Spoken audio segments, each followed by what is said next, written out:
via telephone or Zoom only. To speak during any of the public comment opportunities, please call 206-337-9723 and enter meeting ID number 934-6385-2907 or join via the Zoom link. This information is also available on the published agenda in the public notices section of the city website and on the broadcast of this meeting on CTN channel 19. Now, Chris, if you could please call roll. Not a problem. I'll now call roll. I've received regrets from Commissioner Hess, Hutchinson, Lee, and Margolis, who will not be able to attend today. I'll note Cyrus Nahidi is filling in for Raymond and Nick. Please stay here and from where you're dialing when your name is called. Commissioner Bolden. Here in Ann Arbor. Commissioner Ackman. Here, Ann Arbor. Commissioner Broven. Here, Ann Arbor. Commissioner Automaki. Here, Ann Arbor. Commissioner Hook. Here in Dearborn. Commissioner Keeler. Here in Ann Arbor. Commissioner Clayman. Here in Ann Arbor. Commissioner Anderson. Here in Ann Arbor. Okay. And Commissioner Hess, Hutchinson, and Margolis will be at. I've also received a notice from Lieutenant Mike Sherba, who will be joining us in a little bit. And with that, we have quorum. Thank you. There are two items on the consent agenda, approval of the agenda and approval of the minutes. Are there any modifications to the consent agenda? Seeing none, is there a motion to approve the consent agenda as presented? All right, Molly. I'll move to approve. By Julie. All those in favor of the motion, please raise your hand or say yes. Yeah. All those opposed, say no or raise hand. All right, the consent agenda is approved. All right, public comment section. This is an opportunity for persons to speak for up to 3 minutes. Please call again 206-337-9723 and enter meeting ID 934-6385-2907 or connect via Zoom as described on the agenda. City staff will select callers that have raised their hand one by one using the last 3 digits of your phone number or the person's Zoom ID. In order to electronically raise your hand to indicate your desire to speak, please press *9 on your phone or select the raise hand button in Zoom. You'll hear an automated announcement that the host is allowing you to speak. When speaking, please move to a quiet area, mute any television or background sounds so that we can hear you clearly. Please state your name at the beginning of your comments. Let's see, Christopher, what do we have? Looks like we have one person. Yeah, we have Andrew Schneider. I'll be allowing to speak, and I'll give you a 30-second heads up before your time is up. You have 3 minutes to speak. Hello. First, thank you to this commission for all its work to improve both safety on our streets and increase transportation accessibility throughout the city. As a resident of Ann Arbor who walks around downtown daily, I am very supportive of projects that have increased pedestrian safety, such as road diets and curb bump outs. I know there is concern over the costs of these programs, but pedestrian infrastructure and the human life and health these improvements protect should not be placed behind car infrastructure. For cheaper alternatives to curb bump outs, I was hopeful Ann Arbor would adopt a system known as daylighting that prevents cars from parking too close to crosswalks with vertical posts to enforce existing no parking zones. Unfortunately, Ann Arbor's implementation of this Vision Zero program for downtown crosswalks is flawed to the point that they are decreasing pedestrian safety. On 4th Ave's intersections with Ann Street and Washington Street, paint has already gone down, and while I understand these projects aren't finished yet and will eventually have vertical posts, the placement of this new pedestrian infrastructure is incorrect because the new markings do not go all the way back to the no parking from here to corner signs. At these 4-way stops on the approach lane to the intersection, Ann Arbor already has a no parking zone 2 car lengths away from the crosswalk. These new paint markings on the corners of intersections only go back 1 car length, seemingly creating new parking spots closer to the crosswalk and intersection. When cars park too close to the crosswalk, it creates blind spots for vehicles approaching the crosswalk. Since last month, when these new intersection markings went down, there has perhaps been an increase in cars parked illegally too close to the intersection, because again, this Vision Zero program, Vision Zero project makes it seem like Ann Arbor is reducing the size of already existing no parking zones to create new parking spots closer to the crosswalks. I hope that this mistake is acknowledged and fixed. Again, thank you to this commission for trying to improve safety for everyone in Ann Arbor. I believe these Vision Zero programs could be great for pedestrian safety if corrected, and if they are, I would like to see them expanded throughout the city because they should be quick and cheap. Thank you. Thank you.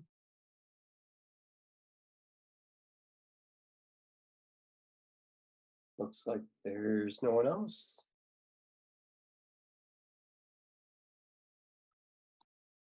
All right, with that, thank you. Let's move on to the business section of the meeting. First up, the Granger traffic calming project from Forest to Olivia. The petition process for the Granger traffic calming between State and Packard is now complete and is before the Transportation Commission for a recommendation. I think that's a typo. I think that's from last month. It's Granger, but instead of State to Packard, this is another block east, and this is 2 blocks east, Forest to Olivia. So with that said, Cyrus, could you please review the project and answer any questions that we might have before we vote on it? Absolutely. I think I did some introductions as people were filing in, but for those who don't know, I'm Cyrus Nahidi. I'm filling in for Raymond Hess, and I suppose to a lesser extent, Nick Hutchinson as well. So as Brett indicated, there are 2 Granger traffic calming projects, and I believe the State to Packard project was brought before you last month. So some understandable confusion. We have trouble keeping it straight for internal discussions as well. I'll share my screen I think I might need a superpower, Chris, in order to do that. Here we go. Okay, I think we're. Okay, let me try that one more time. There we go. All right, so if everyone can see my screen. Yep. This is the aerial of this traffic calming project. It's, as Brett indicated, slightly different than the Granger State to Packard. It is 1 block in length, Forest to Olivia. So we received a petition for traffic calming on Granger between Forest and Olivia, different than the Packard Estate project that was reviewed last month. After a series of meetings with the neighborhood, the final concept proposes 2 raised crosswalks at the intersections of Granger and Forest and Granger and Olivia. Those raised crosswalks would cross Granger, as the traffic calming program is intended to do. It's focused on Granger rather than the side streets. This concept was supported by 75% of the responders to the final poll, which means it advances to the Transportation Commission this evening for recommendation, and then to City Council for their approval. And that is tentatively scheduled for July 17th. The estimated cost of the project is approximately $40,000, which can be supported by the fiscal year 24 traffic calming budget. I'm happy to answer any questions that the commission might have. If you could raise hands or just chime in. Anybody have any questions or comments on this? I'm saying none. I'll say that as somebody who walks this 4 times a day during the school year. Very happy to see this, and I know a ton of parents and kids are happy to see this coming. When the signs went up a few months ago, and you guys had painted markings on Granger where these features would be, I heard a lot of excitement about it. People tend to use Granger to Forest or Granger to Olivia as cut throughs to campus and really go fast through that area. And also when they're coming down Forest and Olivia onto Granger, they will often race to try to beat the light at Granger and Packard. So I think these are much needed, and I like the design. Yeah, that's my opinion. I'm glad that the neighborhood, the residents, the affected residents, voted in support of it. So Glad to hear it. Any other comments or questions from commission? This is great. The only thing, this is like kind of a tangent, but I'll bring it up just because I actually got an email about this today. I think that the neighborhood is seeing even worse behavior now because of the construction that's going on State Street. I think more people are using it as a cut through, and the increased traffic is to be expected, but what I'm hearing is that there's increased speeding again. So knowing that this is going to take a while to implement, I'm wondering if there's something that can be done in the interim. And, you know, I don't know if it's targeted speed enforcement, or I don't know. Do you guys talk about doing temporary things yet, or not really? That's a good question. I think the sort of most ready to go tool would be, as you indicated, targeted enforcement. Temporary devices, I think my guess is there's been discussed in some combination of members of this commission or their subcommittees. It is something that staff are exploring, but it's not something we would be able to deploy, you know, immediately following this meeting or Yeah. Okay. this construction season. But yeah, it is always, it is a concern we hear a lot when there's construction projects, especially on you know, important commuter routes like State Street, is that, you know, the impacts on the neighboring local street network and the street network in general. And you know, I guess the big picture answer is that from a high level, trying to work to make the entire system a little bit safer. But yes, I would say the most immediate tool in our toolbox for this construction season would probably be targeted enforcement or in education and whatnot. So I can let Lieutenant Sherba speak to that when he's back on, or we can. Yeah, I can follow up after the meeting. Yeah. That's fine. Thank you. Yeah. assuming this does go through council in July, is this would this be contained in this construction season? That's not immediately clear to me. I know you know, based on the information provided to me, that it'll be the cost of the construction will be in the coming fiscal year, starting July 1st to June 30th of 2024. I have not heard any updated information on the actual construction impact, which is, you know, probably more meaningful to, you know, to the general public and, you know, frankly, even to the commission. It's important to know how it's financed and from what year, but ultimately the end result is probably what is, you know, the schedule of that is, you know, means the most to everyone involved. So we can find out and get a firmer answer back, but yeah, the short answer is I don't know off the top of my head if it'd be this construction season or next. Okay. If it were next, I would imagine that it would be prioritized to be earlier in the construction season, given that it's part of the coming fiscal year. But And because Olivia is going to start getting resurfaced very, very soon, right? Imminently. yes. Okay, but this will be a separate project. Right. So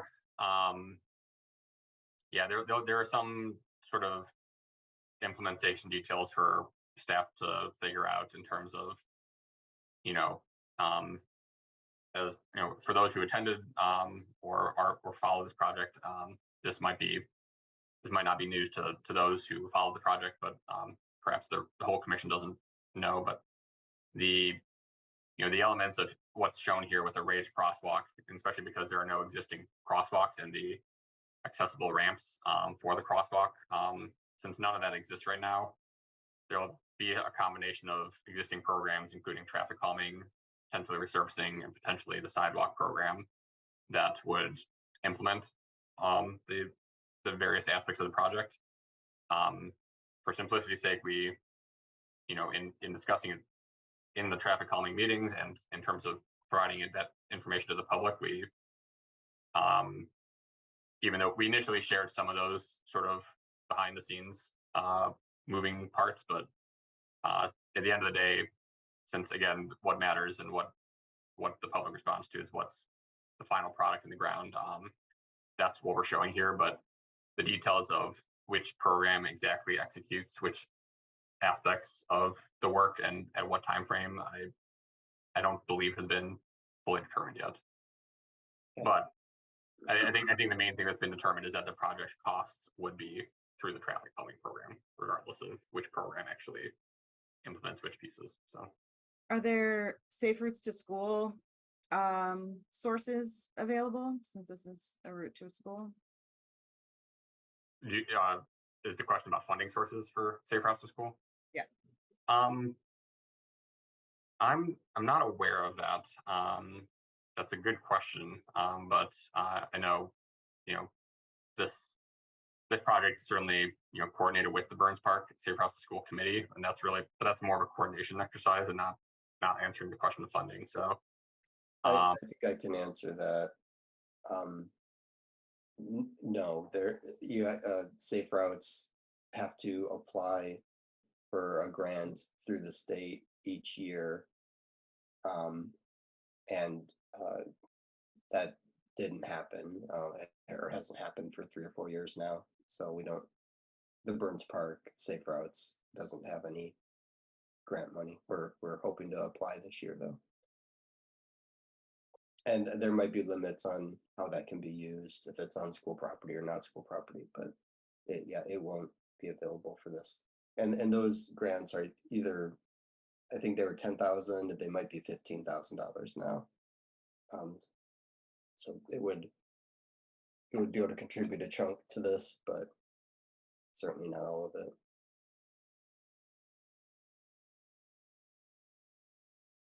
I think I see. Are there any other questions about this project?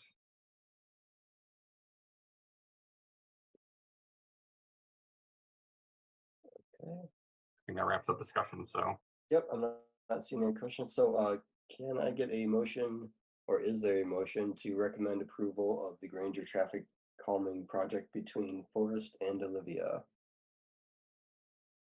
Maybe Cyrus, could you stop sharing? That way Yes. go to see hands raised better. yes. There we go. All right, let's try that again. Is there a motion? All right, Ken, and seconded by Julie. All those in favor of the motion, please say yes or raise your hand. All right, all those opposed, Yes. please say no or raise your hand. Okay, the motion passes. All right, so this will be then forwarded to City Council. All right, brief interlude here. Chris, did you see the chat about letting Cynthia into the meeting? Yes. Okay, I just want to make sure. Okay. Someone actually needs to send her the link. Oh, the link, yeah. Yeah. She never got it, so. Sending it right now. Okay, thanks. All right, so next topic, state Safe Streets for All grant acceptance. The city received a federal grant for transportation safety initiatives. City staff and the Federal Highway Administration staff have ironed out the details of the grant, which Cyrus will provide an overview of before we ask for a recommendation from the commission. Okay. Cyrus? Great, thank you. So late last year, the city submitted an application to the United States Department of Transportation for a new competitive federal discretionary grant program known as Safe Streets and Roads for All, or SS4A. The city received word at the end of January that our application was chosen for a partial award in the amount of $3.8 million. The local match of $950,000 to match that, and bringing the total project cost to $4.75 million, which would fund 3 elements of the proposed application. And those 3 elements are the Quick Build program, which would use low-cost materials to enhance safety on focus corridors and at focus intersections in the near term. Expanding the Quick Build program using these funds would enable the city to implement an estimated 20 Quick Build projects. Second element is the speed management program. So building off the speed management program that has been drafted with the help of our consultant, we hope to implement a coordinated and complementary approach to reducing speeds through design solutions that match target speeds and posted speed limits. We'll also collect data and see if we can launch an automated approach to encourage adherence to posted speeds. And the last element is the near miss evaluation, which uses existing detection cameras at intersections. And those cameras would gather and interpret vital traffic data and would be augmented with near miss analytics software to performed by a third party to help evaluate close calls. In other words, crashes that don't happen but came close to happening. That would augment our existing crash analysis, which I believe Commission is fairly familiar with, and that would identify and diagnose situations that might otherwise go unreported. So after several months of working with USDOT and ironing out the details of the grant agreement, the City of Ann Arbor and USDOT staff have come to an agreement on the parameters and elements of this award. Acceptance of this grant is going to City Council in July, and we're asking Transportation Commission for a recommendation on this item. So I'm happy to answer any questions or open up the floor for discussion. Questions for Cyrus and the three elements of the proposal. Deborah? Yeah, I'm just curious how you all had to adjust. The near miss thing is something new that maybe I just didn't notice it before. That sounds interesting, but yeah, how did you have to either restructure or kind of rethink this after the award was announced? Thanks. That's a good question because the original award, I didn't state that in here, but it was, the grant application was for a larger amount. I believe it was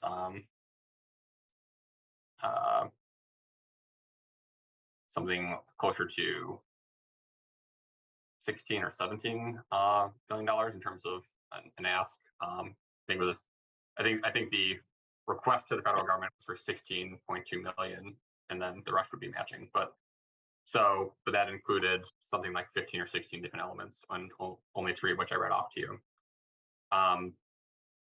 So those 3 were awarded as part of the approved application grant, and the short version is after some back and forth in sort of informing that USDOT staff that these numbers weren't come up with in a vacuum. They were sort of part of the larger $16.2 million grant request.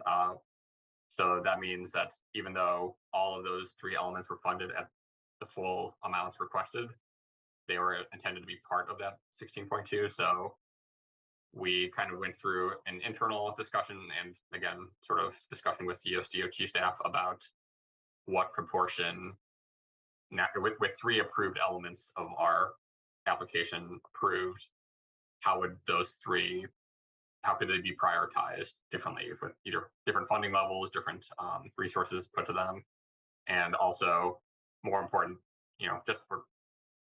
just as important as that question is, was there flexibility in the grants to allow for that? And the short answer is yes. We have flexibility for that total amount, with the local match. Again, that was 4.75 million. And there's actually a bit of discretion in terms of, those 3 elements don't have to stay fixed at the proposed amounts that we asked for. And the current thinking from staff is that near-term analytics, while that's, to your point, Councilmember Ackman, it's an interesting new potential route for us to go. It doesn't need to be quite as significant a share of the awarded amount. So the current thinking is that it would not, I think that was originally a $2 million line item in the grant. So instead of being almost 40% of the awarded amount, we would likely devote less of the funding to the near miss evaluation and more to the quick build and speed management. So hopefully that answers the question. I think that was a little bit of background and context too, but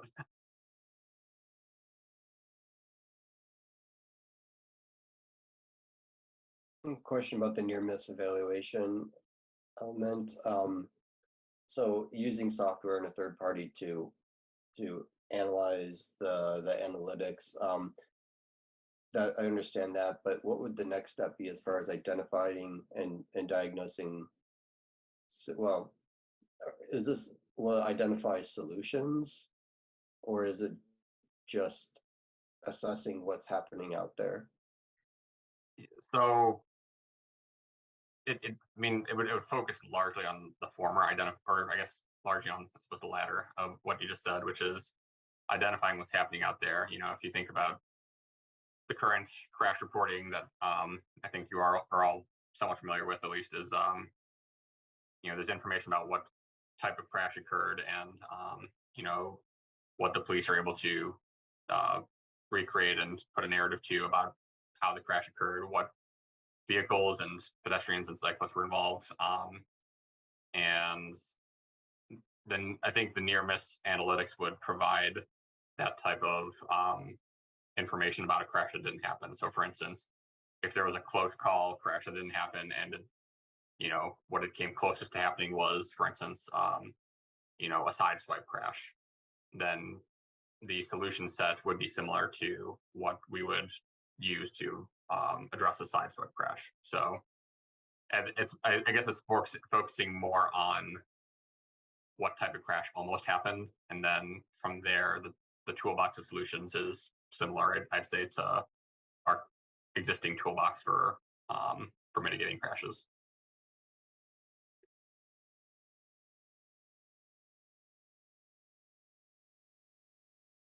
All right, thank you. Any other questions people have? Anything they'd like to discuss? Quick build program. It's nice to see a number of approximately 20 projects put onto this. I think 20 projects is a considerable number, so I'm looking forward to that. So overall, I like the proposed elements first for using this grant money and matching money. So if there are no other questions or comments, is there a motion to recommend acceptance of the Safe Streets for All grant award? All right, motion by Megan, seconded by Julie. All those in favor of the motion, please raise your hand or say yes. Yes. Oh, sorry. Okay, yeah, let's go through this. That's fine. All right, thank you. All opposed, please say no or raise your hand.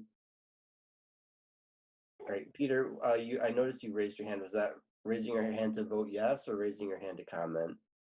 I was raising my hand to vote yes. Oh, okay, thank you. All right. All right, so the motion passes. And again, this will also be forwarded to council. Okay, let's see. Do we have Cynthia? Not quite yet. I just got a note from her that she's still waiting on the interview that she's about to do. So I wonder if we can maybe bump up the next item and then switch it. Let's do yes, okay. Motion to reorder the agenda to move up the tree line trail update in front of the enforcement of secondary offenses topic. Moves. All right, thank you. Seconded, anyone? All right, thanks, Megan. All right, so let's looks like we have Nan and Norman online already anyway, so yeah, I think that's a great idea. All right, so next up will be the tree line trail update with Nan Plummer and Norman Herbert. The tree line trail is a proposed urban non-motorized trail that will run through the heart of downtown. A local nonprofit, the Tree Line Conservancy, is spearheading the design and implementation of this exciting facility. We're joined tonight by Nan Plummer and Norman Herbert from the Conservancy, who will give an overview of their efforts and answer any questions that we might have. So it looks like you've been made co-hosts or presenters. So the floor is yours. Please go ahead. Thank you. Thank you. I'll share my screen. Thank you for having us this evening. We really appreciate your time and attention. See if I can actually make this a real live presentation here. There we go. I'm Nan Plummer, the Executive Director. I'm here with one of my two co-chairs, Norman Herbert. And as is our custom, we'll sort of tag team this. I'll start, and then Norman, as always, if I forget to say, and what you have to add, you'll just jump in, right? I will. Thank you. Thank you. And for commissioners, if you have a question, just if you could raise your hand in Zoom so I can see raised hands. Thank you. Great, thanks. So we're a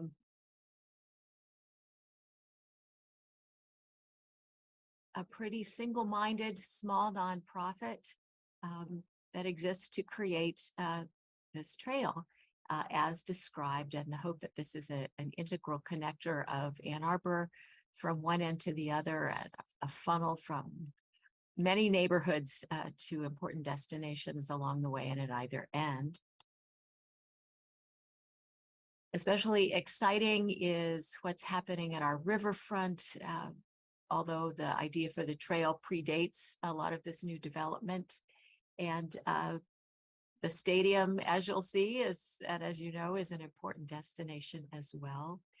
But it's not just an extra wide sidewalk. It's meant to be an experience that is safe and something that's pleasant, a getaway in nature through downtown.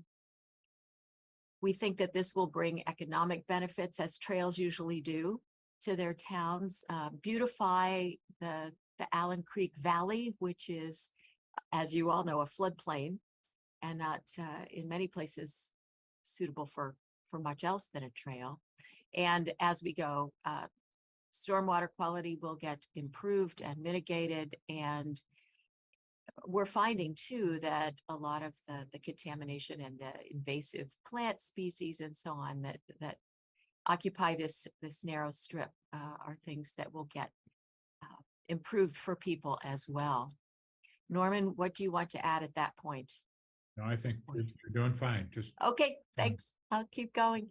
This is a schematic map of the tree line. This is the north up here, and you can see Argo Pond. This purple line is the border to border trail, and this is a very important connection. Obviously, we want to be part of the network of trails as it expands throughout the county, and this is the main one. And from here, we're connected to the Iron Belt Trail that goes throughout the state of Michigan by various routes. Here's the existing berm tunnel that comes underneath the MDOT railroad. The master plan, which we'll talk about in a second, had two routes proposed. One would have come here up out of the pond on a big spiral ramp. Because the tunnel has now been built, the Treeline Conservancy really prefers this route through the existing piece of major infrastructure. And we'll get into some of the details of how this happens. It's all complicated. And we'll proceed through this part of Ann Arbor. These red dots are places where we have passage. So through the Kingsley condominium, through some properties that parallel this blue line, which is the First Street Bikeway. Here is 415 West Washington, which I think you're all familiar with. And we'll cross the major intersections above grade here at Main Street, Liberty, Huron. Nope, Miller, Huron, Liberty. I've spent decades here and I still get these streets mixed up. And down toward campus, where things become less clear as our conversations with the university and their development continue. Anything to add here, Norman? no, the only thing you might point out is the spread between Miller and Felch, which is owned by the Tree Line, and does provide an option which is in some sense preferred to avoid doing anything on the side of the streets, but rather a dedicated, safe, non-motorized trail between Miller and Felch. On a good day, I can find Felch on this map, There you but go. we're generally in this area. And Right. it would be parallel to the First Street Bikeway. Right. Here's a timeline of what I cheerfully call the world's oldest startup. We're still just beginning to get trail designs going, but 2000 was the year that Joe Neal and some neighbors stood at First and William and thought not a parking structure, but something better could go into this valley where Allen Creek tries to assert itself, but is still buried under the pavement in a pipe. In 2007, we became a nonprofit to promote this idea. And about a decade later, the Tree Line Master Plan, paid for by the city, was completed and adopted with a great deal of citizen input. We rebranded as the Tree Line Conservancy. We've been known as the Allen Creek Greenway for most of that time. A collaborative agreement exists between the Tree Line Conservancy and City Council, which is extremely helpful. I came on board in 2020, and my challenge was to raise money as the pandemic began. And we've been making progress in that way so far. Although, like everything, the pandemic, like everyone, we were slowed down by the pandemic. We spent a good deal of time in 2020 and 2021 examining the crossing of North Main Street coming out of the Argo Dam region. This was funded in part by the city and a grant from the Washtenaw County Parks and Recreation Commission. Last year, we were finally able to get out in public and show people what experiments we were conducting and to meet more people and advocate for our cause. And in 2023, we're now at a point where we can begin to look at designing some trail segments, take some concrete steps toward property access. And just like the city, we've been advocating in Lansing and Washington for some of the infrastructure funding, that a great deal of which is aimed right at this kind of project. Norman, anything about our timeline here? Nope, go ahead. Here are the city's, or rather the Tree Line Master Plan design principles, and they continue to guide our work. Indeed, this won't be just a sidewalk, but the idea is for it to be a transformative and unique experience like some of the great trails in some of the great cities. In fact, most university cities like Ann Arbor already have an urban trail, and we're lagging a little behind. So we'd like to bring that unique experience to some really beautiful parts of our city. Continuity is important, and that's why you see that yellow line even where there are bike trails. Connectivity to assets north and south and in between. We want this to be a sustainable project, both environmentally and financially, and so we'll be raising endowment to provide for its maintenance. Feasibility and adaptability, we'll build what we can. This is 200 years of urban density, and we're making our way through it very slowly. It's a complicated project, as it is in many other cities, and it won't come together from one end to another, rolling out like a ribbon. But if it follows the pattern of other things, for example, the Traverse Area Recreational Trail, it will come together in bits, and the more bits we get, the faster they will fill in. And then accessibility and safety are really critical. There are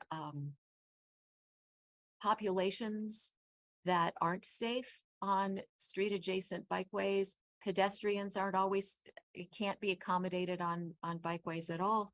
And so we're looking to design this trail to the standard of an unaccompanied 10-year-old, which would probably accommodate just about everyone.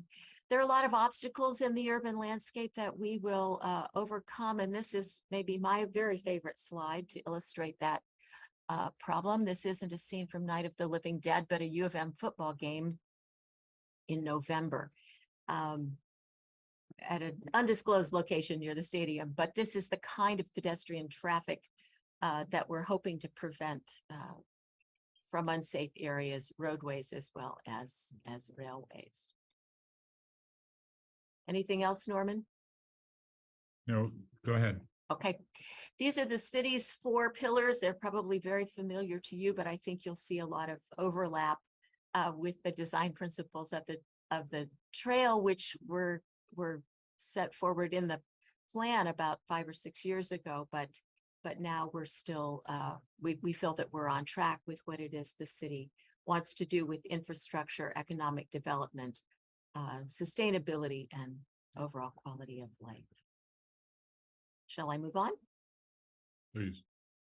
So here's some of the nitty gritty details. We've been very focused on the northern segment and how to move from the border to border trail, which is, here I am upside down again. Over here, you can see the very corner of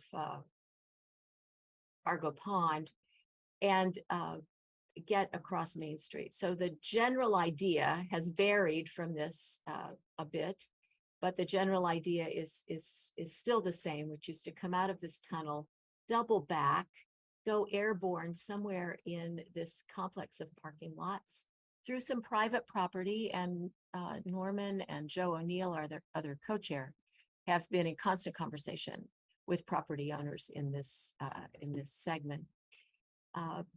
Cross Depot Street, which is one of our busiest intersections, come across some private property here at along North Main, run parallel to North Main for a bit, and then cross, this is where the party store is on the corner, and cross into city-owned property at 721 North Main, which is, as you know, a sort of a fleet services yard. This is a very schematic elevation of this project as it might look from this side of Main Street, seeing this come on pillars above the street, across these 2 busy cross streets, and over into 721 North Main. Norman, this is your great area of expertise, so please jump in here. You've done well. I think the key to emphasize is, as you are, is the elevated nature of the trail to provide for the type of safety crossings, whether it's Depot or North Main, and the element crossing from the Summit Party Store over to 721 is envisioned as an attractive bridge that could enhance the entry or the exit, if you will, from the city for those that are using North Main, and a very appropriate designed elevated trail then also begins to set the pattern for the elevations that we would want when we cross Miller and Huron Streets as a minimum, and maybe even South Main someday down in the Madison Street area. But again, just the concept. The idea here is, as Nan indicated earlier, you want safety for all. Families have been very clear. They like the idea of this type of separated trail, non-motorized trail that would be family friendly. Here's a design inspiration. Real quick, if you could go back, Julie. Sure. Would Julie ask her question? Sure, sure. Yeah, just a quick question about how you access the elevated portion. Is that going to be accessible to wheelchairs and? Yes, Yes, yes, thank you for that question.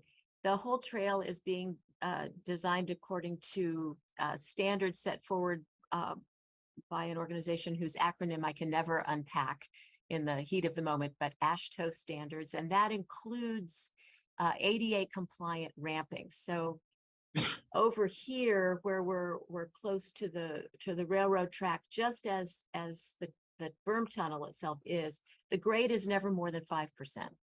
And so it rises 5 feet for every 20 of elevation, which is partly why this needs such a long double back and run up.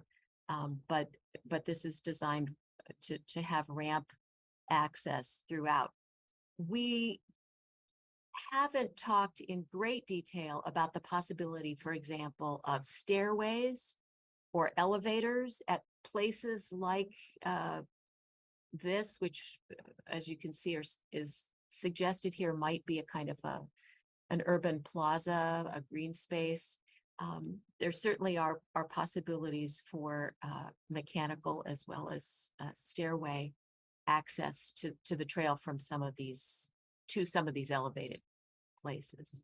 The location where that begins to elevate, you might just point that out, Nan. It will be, if all works according to at least our vision, that would be a little park, and that would be an easy access to the trail. And as Nan indicated, it then begins to elevate at a very gradual level. The idea of putting staircase or some way to get from the street at Depot and North Main onto the trail, those are certainly options. They are not excluded. I think it may become a cost issue. And at what frequency do we begin to introduce those types of opportunities for access or egress from the trail? But where we can, it's intended to provide easy access to the trail, hopefully at sort of a grade level, but also intervening periods, intervening spots as well, where we can bring people up or take them down. So you're welcome. Any other questions while we're on that topic? Okay, I'll zoom ahead. This is the Francis Appleton Bridge in Boston. It's a bike pedestrian bridge, and this is actually the ramp to the bridge that goes over the river. But we particularly like it as a design example because of the lightness of these piers, their tree-like quality, the integration of this stretch of elevated trail with the rest of the landscape. This is something that we aspire to, and one of our next big steps is to get some preliminary design and engineering drawings, so that we aren't showing you purple trees and red railings, but rather a more accurate sense of what this beautiful bridge will look like through this section. This slide is a little wonky. It's an engineering drawing of that segment that runs along the MDOT Amtrak right-of-way.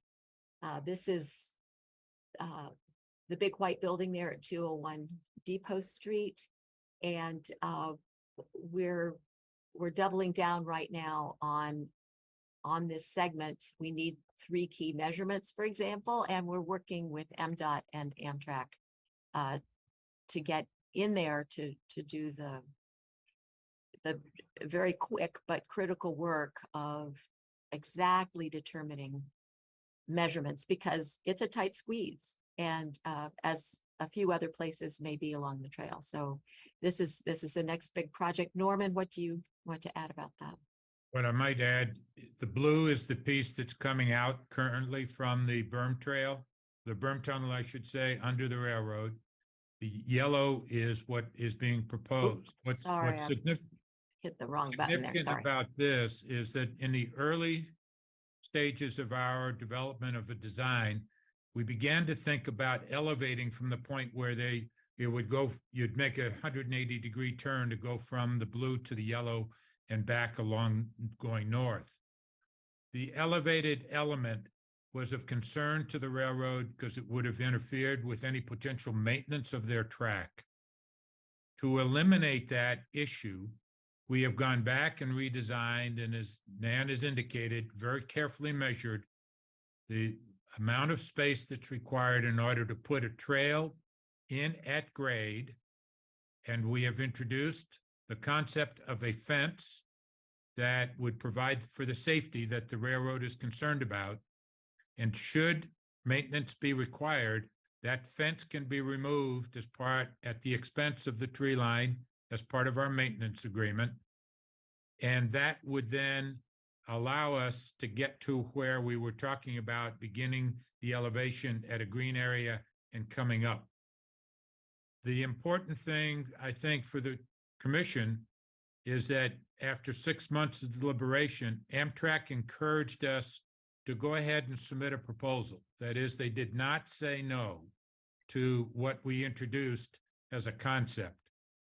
And we are now wanting to refine that concept to some design so that we can submit a specific proposal to Amtrak for undertaking. What we are proposing to do is to stay at grade, going then to the north to the point where you see the yellow come to an end, and then begin to come up with an elevated trail back toward Depot and a parallel toward North Main and over toward 721. I hope that's explanatory, but it's an important statement that we were waiting for, and we feel very gratified that we've at least got the opportunity to submit something, which also then takes advantage of the tunnel that was constructed. And there was a concept when the master plan was adopted in 2017, but now we can really integrate the two more effectively. So we have more slides that might be helpful to answer particular questions, but we're eager to hear your thoughts and what you would like to know. So I'll stop sharing now and we can look at one. Is there going to be, I know the northern end here is the primary, the most challenging section of the proposed trail, but is there anything worth discussing farther south or around the new dorms that are going to be built, the Wolverine Way, I think it's called? Is there anything to update us on all those other sections? Sure. I'm Well, not sure. I'm willing to jump in if you want, Nan. Why don't you jump in particularly about the part down at Wolverine Way? Before we get there, as we're going south, let me indicate that there is the potential for providing a connector from the proposed trail to West Park. That would be there on Chapin. We are hopeful that we can talk with the estate. In fact, not hopeful, we are in discussions with the estate because Jude Walton, who lost her life just recently, was long interested in making her property available to the Tree Line Conservancy for the benefit of what we refer to as a connector from the trail, which would be again at the railroad going over to West Park. I can show a little slide, show the map. That is one project that is under, if you will, discussion. And we know from the city's submission of some funding for federal purposes that Chapin, the improvement of Chapin and the concerns that we share with West Park, that this may all represent an opportunity to do something to address the issues that currently seem to be plaguing West Park. You also mentioned, and appropriately, the university having made a decision to utilize the Fingerly property and the Elbel field for student dorms, as well as the practice field for the band, has introduced an element from Madison to Hoover, which they refer to as the Wolverine Way. That's very encouraging. That addresses a major portion of the southern end of what we had envisioned of this 2.7 mile track from, or trail from Argo Pond to basically the stadium area. And so that represents an opportunity, and we are hopeful that we can expand on that in our conversations with the university. I'm not at liberty to say anything further at this point, but we are at least talking with one another and very excited about what's been introduced with Wolverine Way. All right, other questions?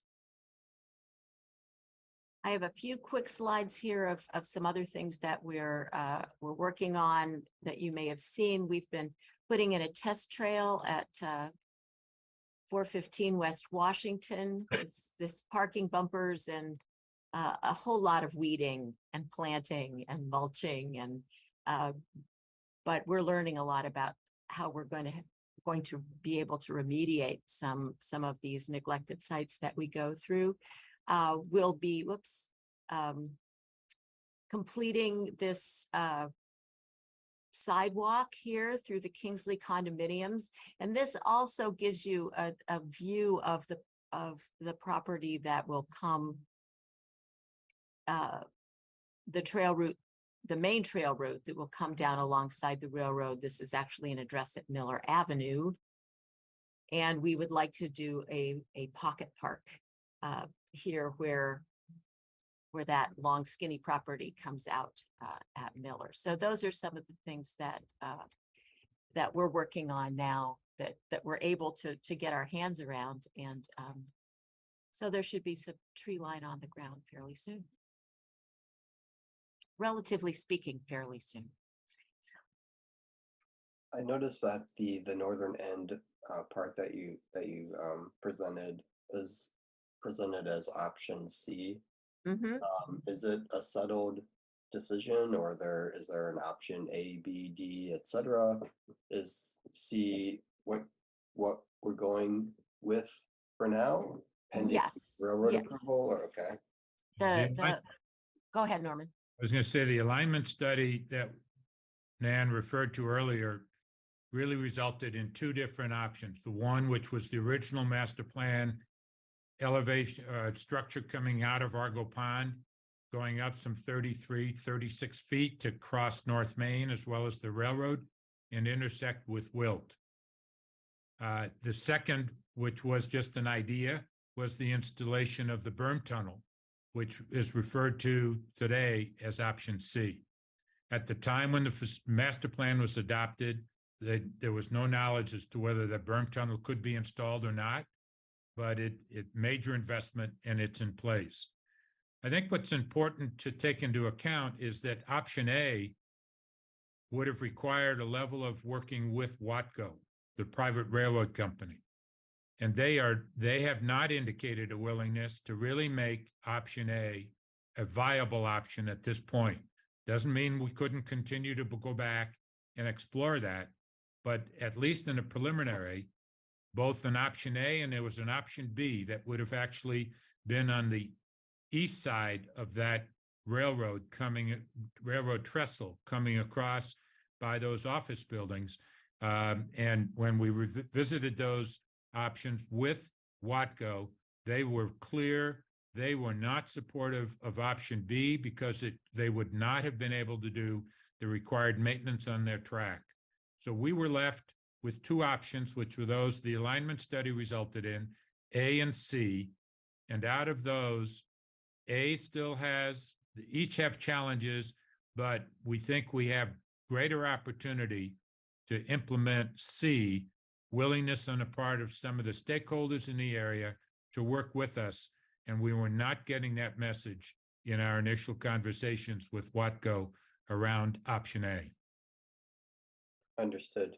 And it sounds like having an elevated trail is kind of a given in this area. Like I thought I had seen discussions about at grade and using streets like 4th and Summit, and then maybe just dealing with an at grade crossing at Main.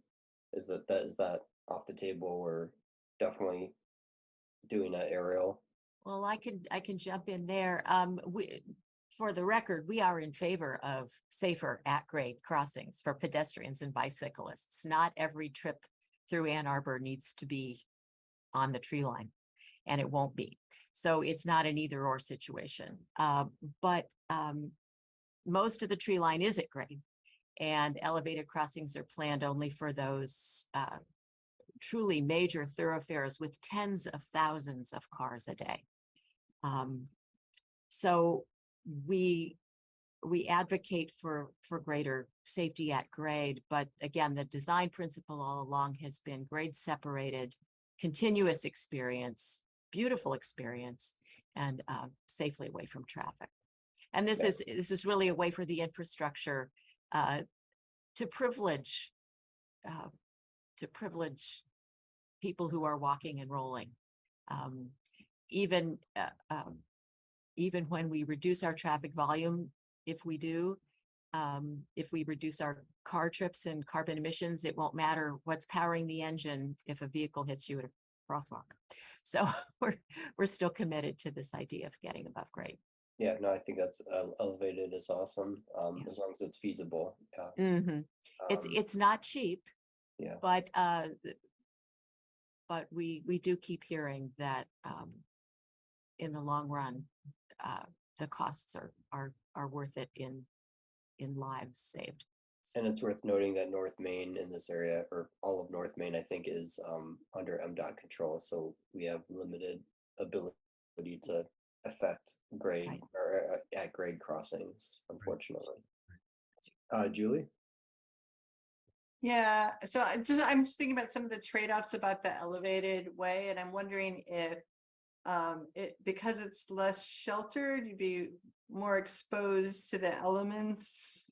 I mean, I don't know, it looks like there wouldn't be any shade from trees, for example, or like buildings and trees to protect you from the wind. And I just wonder if you've thought about that, and if you think people would avoid it just because of the long on-ramp plus the greater exposure. Like there might be some disadvantages to it that's entirely possible, and people will go where they want to go, and the tree line won't go everywhere people want to go or the way they want to go.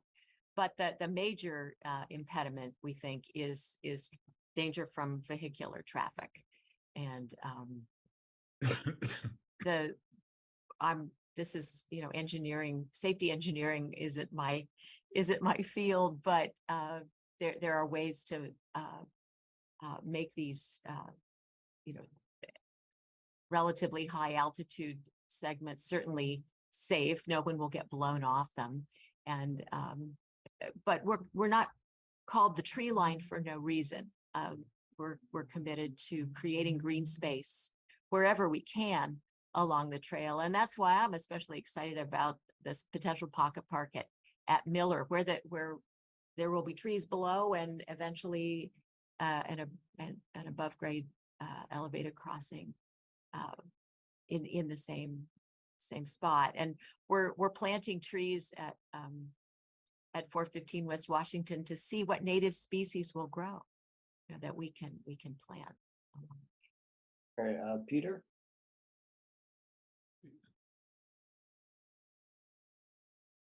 I would just add, maybe while Peter's coming on, the longest stretch that would be elevated, Julie, is that stretch basically from Argo Dam or from just there where we start up elevated over to 721. And some of the redesign that we've been working on more recently actually shortens the length of that long stretch. My recollection is we're 1,000 feet or something a little less than that now. And so it's really not likely to be as long. And then the only other elevated pieces that we're envisioning today are those to get across the major streets. So winding through, for example, the property between Felch and Miller, that will be through what is today woods. And hopefully we'll create the type of trail that'll be a safe passage, and we won't have encampments along some of that section, which today, because it's not really open, those are risks. So I hope that helps as well. Sorry, Peter. That's okay. As it relates to the train tracks, I guess, and the Watco railroad tracks there, I just want to observe that those are a real inhibitor to non-motorized transportation, especially in the city. And if there's a way for the tree line trail to improve that, I mean, I think it possibly could. And I will also further observe that it's in Watco's best interest, I think, to collaborate on ways to help people get around the city and get around their tracks, because right now people use their tracks, you know, as pedestrians in a way that they, you know, that they shouldn't, and that they shouldn't have to. So if we can give them alternatives, then they'll stay off their tracks. It'll be safer for Watco. It'll be safer for pedestrians. So I hope that they're comprehending that as well, and not just saying no to proposals right out of the gate. I would only echo your comments, and I would also share with you that one of the things Watco's obviously focused on is safety. They are not requiring, for example, that if we can identify somewhere in the county opportunities to eliminate railroad crossings, they would accept that as a part of any type of discussion that we introduce, again, from a community-wide perspective. And so the conversations with Watco, I would say, are very open. Safety is a big factor for them, and they recognize the potential improvements that would derive from partnering with the trail. Obviously, they're in business for a different purpose, but they have indicated a willingness to at least listen and work with. And so we're going to continue to explore how that might happen. Are there any other segments where the railroad could be a showstopper? Well, when we say showstoppers, because we want to hug the railroad to the extent we can. For example, we are wanting to work with them for the installation of a berm tunnel that would connect to the West Park connector that I made reference to, because at least our vision at this point is we would be on the east side of the track as we're crossing Miller. And we need to get to the west side in order to go over to the West Park. In order to accommodate that, we're wanting to work with Watco around the idea of an installation of a berm tunnel, which they welcome because it introduces a safety element. And so then, you know, what is it that we can do in exchange? And those are the types of conversations that we're attempting to engage in with Watco. They would say that along the trail, as I recall, we've got about 7 railroad crossings, street railroad crossings, that they would love to see closed. In our conversations involving the city has identified those. They recognize the potential benefit, but we're not prepared to close the streets, and that would create a problem if we were to try to do so, and it would be a very expensive undertaking to do what right now the railroad has at least identified as one way to address some of their interests. I think, as I recall, Nan, that was better than a $7 million potential cost in order for us to accommodate to that. Right now, we don't see that as an option for us, but it's not off the table. We're looking at whatever options we can. It sounds like there are fewer design challenges as you move farther south. So is there thought to just doing what you can in the easiest segments to get something out there to show proof of concept and get people excited about it? I imagine there's value also in doing the hard part first, but maybe there's value in doing the super easy parts first, just to get something out there. Long ago when we talked initially through an advisory panel with one of the individuals that's very much involved with the riverfront walk in Detroit, their advice to us was tackle the most difficult. It will engender the type of community support. They'll understand the concept, and you'll be able to get a lot more momentum. We understand the objective. It is a challenge. And as Nan indicated, we're working through areas that are in private ownership at this point, and all of that just makes it a lot more difficult. But we're doing what we can, and it's not likely to happen in over a short period of time. This is going to be a project that's probably 10 years or longer. But if we can get the north end, and in particular with what we're hearing as an opportunity to pursue the proposal to Amtrak, who knows, maybe in 2 or 3 years, we can actually see something develop that gets a lot of people excited. And meanwhile, little stretches like 415 West Washington, we know are used by people in the neighborhood. Lots of dog walkers and folks who use it to stay on that side of the track and walk through the neighborhood. So we're residents at Kingsley Condo like the idea of our extending that sidewalk, which only right now goes about halfway between Kingsley and Felch. And we've offered to provide the balance of that so that we would have at least an initial, if you will, tree line trail, hard surface connecting to the bikeway there at Kingsley and First. And on a temporary basis, as was anticipated in the master plan in 2017, that would get us to William Street. And then if one wanted to, certainly you can go up the bike track to South State Street. And now all of a sudden we're on South State Street needing to get south toward the produce station. All those are options. They can be temporary in nature, but it doesn't take away from what the tree line conservancy in the vision that we've got for the trail that we'd like to see, which is again off the road, separated, non-motorized trail. Yeah. And since everyone's in the same room, is the conservancy, the cooperation with the city positive? Are you getting what you need from the city? Is there room for improvement, or how are things going? Because I know city is a major property owner for a lot of these sections. Right. Yeah, The city, let me jump in and just say that the city has been, since I've been here, has been a good partner. We've been able to, we've been as close to a guarantee as one can get of going through city-owned property like 415 West Washington and 721 North Main. We're very happy to be back in the city's budget for the coming couple of years. That will be very helpful. That said, everyone is extremely busy, and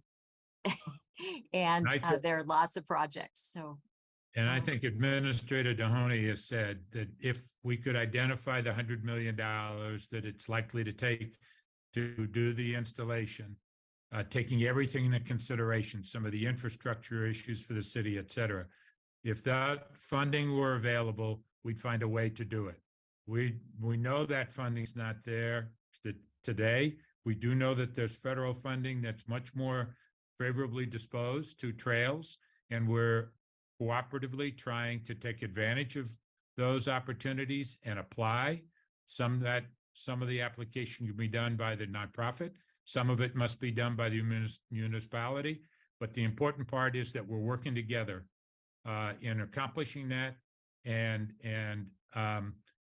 if we were ready to go with plans and real estate and the funds, I fully anticipate the city administration, city council, in all likelihood, would be very supportive. Yeah. Okay. Yeah, that was my next question was grant, pursuit of grants. That sounds like something that you guys are doing. And okay. Other question. And then you want to just comment? I mean, we already 2.5-3 years ago, we engaged a consulting firm to assist us with, what do we need to do in Washington, and what do we need to be thinking about in terms of our relations in Lansing, and we're working with all our elected officials. We meet with them and wish to promote and invite their assistance where we can. And the city has been very helpful. We've been included in the city's lobbying efforts in Lansing and in Washington. So we're glad for that partnership. It's very And good. obviously, you're partnering with the university too. I know you said there's certain things you can't really talk about, but it's good to hear that. Okay, great. Any other questions or comments? Well, I want to say, give a big thank you to you both for coming. You know, I'm really excited to see this making progress, and I look forward to it being fully completed someday. I've got kids, and we live on the southern end with two kids, and it'd be great if they could use it to get downtown or to the river. So yeah, best of luck to you and Thank the you. whole conservancy, because I And think I'll- it'll be a great city benefit.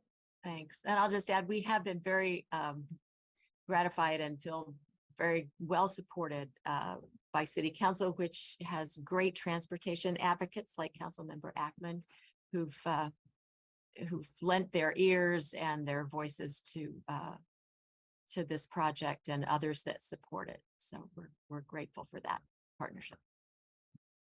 Great. Thank you very much, and Thanks for having coming. us. I wanted to Thanks get for this the on the opportunity. agenda of hopefully regular updates from the conservancy in the future. Anytime. Thanks. All right, thank you. Thanks all. All right, so stepping back now in the agenda to the enforcement of secondary offenses topic, we're joined tonight by Councilmember Cynthia Harrison, who will talk about a policy that's being considered that would restrict secondary offenses as a means by which the police department would initiate a traffic enforcement stop. Cynthia, Councilmember, the floor is yours to introduce this item and walk us through it, and hopefully take any questions or comments that people might have. All right, good evening. How are you guys? Thank you for Hi.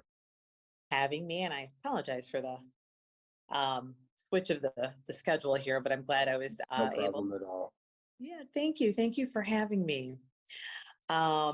So yes, we introduced our what we're calling driving equality ordinance last night at City Council for the first reading.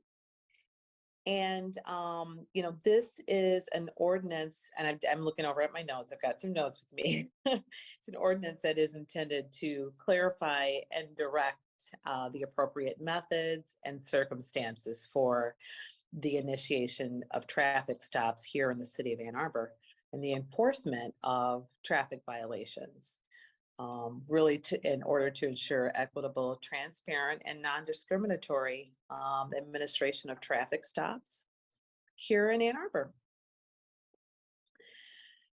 So, you know, an example of a secondary traffic stop would be, it's basically traffic code. So, and I'll give you one of the items that is listed in the ordinance. Cracked windshield, something hanging like an air freshener hanging from the rear view mirror, location of registration sticker is another. One that I'm really excited about, this was something that came about during COVID, was the registration expired less than 60 days. You remember they gave an extension if your registration expires. So in our ordinance, it lists registration expired less than 60 days prior to the date the officer observes the vehicle. So that's just a few. Do you want me to read all of them? I don't know who's seen it, or do you want me to go down the list? There's 10 of them. Yeah, if there's only 10, I think it would be helpful. And real quick before you get into the list, this isn't all secondary vehicular offenses, is it, or is it all secondary? They are all secondary. These are But I mean, is the list a subset of all possible, or is it? Hang on, let me make sure.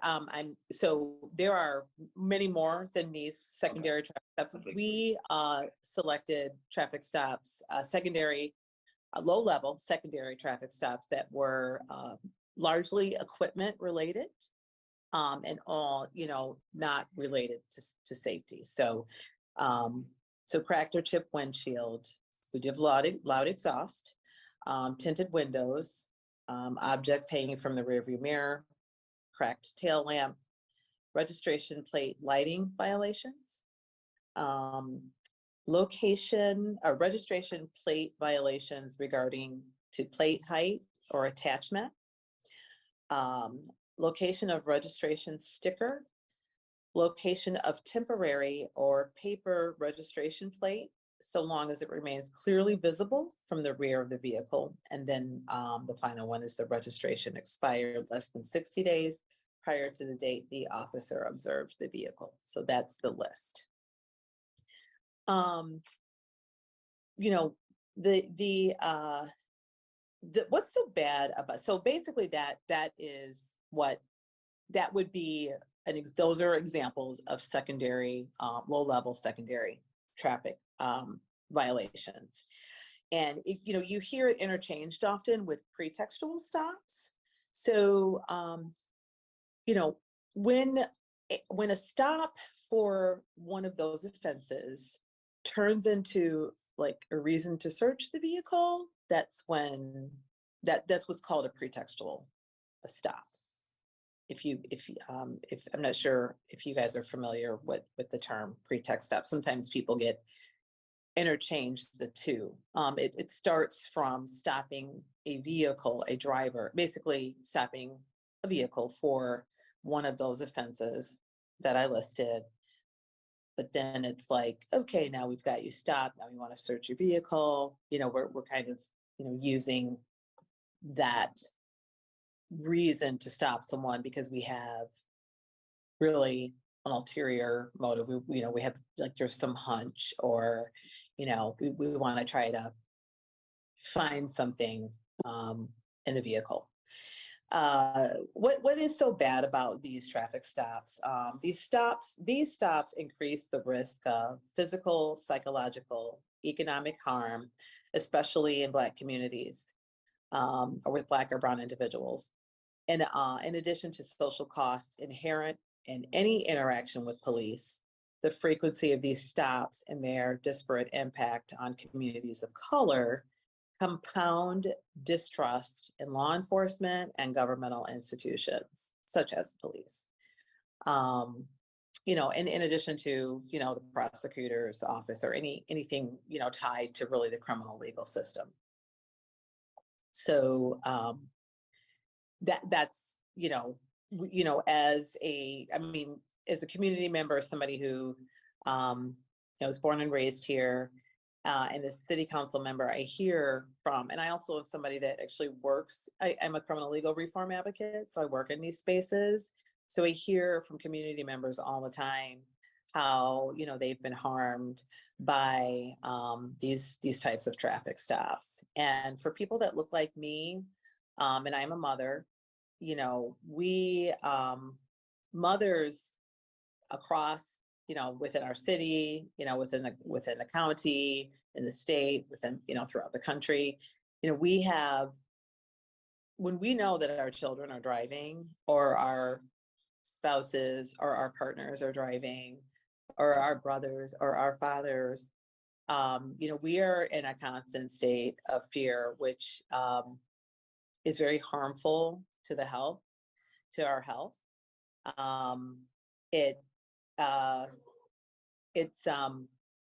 It's really a public health issue, really.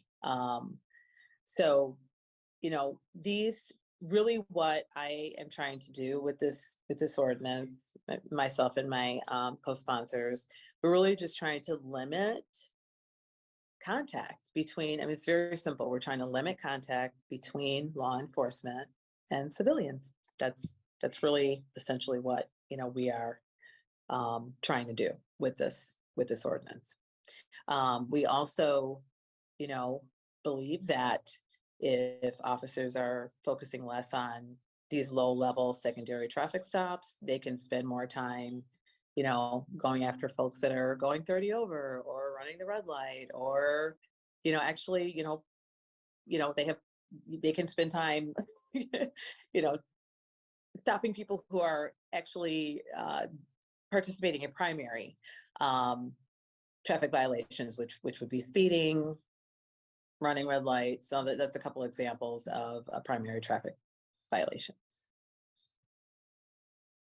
So there's lots to say about this, but I've been talking for a while, so I'll stop. Comments, questions? I wonder, so can you just give us the very brief recap of council, so of like where this ordinance is in passage and what the timeline is? Yes, so last night was the first reading, and there were, I guess, nine council members present, two were absent, and unanimously it was voted yes. We have 9 votes, which is everybody who was in attendance. And actually, the meeting was really quite. I have to say, I've never seen the chambers as a standing room only. We had, I believe we had like 26 individuals. Is the most I've ever seen since serving. 26 individuals signed up for public comment. I believe at least 20 of them were, came to speak or were, waiting on Zoom or on the phone to speak in support of the ordinance. But to answer your question, Molly, in 2 weeks, the next council meeting would be the second reading, and when we, would vote again, which actually serendipitously happens to be the anniversary of the killing of Philando Castile. I'm not sure, if anybody is familiar with that name. Is a Black man that was finally killed by police, and I'm going to say finally because prior to him being stopped and shot and killed, he had been stopped 49 times, at least 49 times for minor, I believe at least many of them for minor low-level traffic violations. And a more local, this is not like an unfamiliar, sadly, this is not unfamiliar, right? Like Patrick Leola is a more local, he was, Grand Rapids. We know about, Tyree Nichols. They allege that he was recklessly driving, but, he didn't make it home. These are individuals that, they're not making it home to their family members. And, I've heard comments from people in the community, Black men largely, and they've said that Ann Arbor police has like chased them out of the city. Like I've heard horrific stories about people's experiences. So, and, these are largely antiquated laws. They are, when these are violations, traffic violations that are largely equipment related and not related to public safety, do we really need to have that contact between law enforcement and civilians? I think everybody on this call can acknowledge that, this is a fact. If, I'm just speaking from my lens, if somebody that looks like me is stopped by police, we might not make it home. That is just sadly a fact. This is a fact. We may not make it home. So. Yeah, thank you so much for coming to talk to us about this tonight. It sounds, I called in support last night to City Council. In full disclosure, I think it's great to see Ann Arbor moving on this. It sounds like there are some cities that have done this, but not a lot, right? So it would be to leave. Yeah. So right. So a couple other things about the ordinance. We would be the first in the state, which, hey, we're in Ann Arbor, I'm happy to lead this. I really, to be honest, part of the purpose of doing this, I would like to see other jurisdictions follow suit. I'd like to see really pressure at the state level. I'd like to I'd like to put the pressure at the state level on on some action at that level. I am working closely with, so the driver's equality ordinance that I'm very familiar with it happened in Philadelphia with Councilmember Isaiah Thomas. I've worked with him and his staff. And I was very fortunate that he put me in touch with, I don't know if any of you are familiar with the Vera Institute of Justice. I've done some work with them on some other criminal legal reform work that I've been a part of. But I was very fortunate to be able to join their cohort, their STOPS cohort. And I have not committed to memory what STOPS stand for, but I can let you know if I figured it out. I just did not commit it to memory. But it is a cohort that encompasses jurisdictions from around the country that are working on ordinances, similar ordinances. And it has been amazing, an amazing experience. The last cohort meeting I went to was last week, and it was, there's a different theme every week.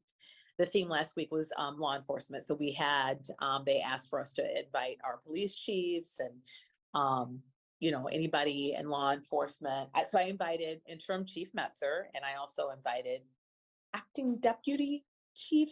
I don't want to mess up his title, but it was Patrick, that they both attended. And so they were able to, hear from other chiefs of police that are very in support of this work and these types of ordinances. And so that was really, really great. And I spoke with interim Chief Metzer afterwards. She thought it was really helpful, and she, enjoyed attending the meeting. So I've been working on this since January. I worked very closely with interim Chief Metzer. I have met with her probably every few weeks since I started working on this. I am not going to speak for her, but what I will say is that I was very intentional in making sure to include her in discussions that I had with her and other staff, like our attorney's office, getting her input and her, insight and things. So it's been, it's really been great working with her as I, work to develop this.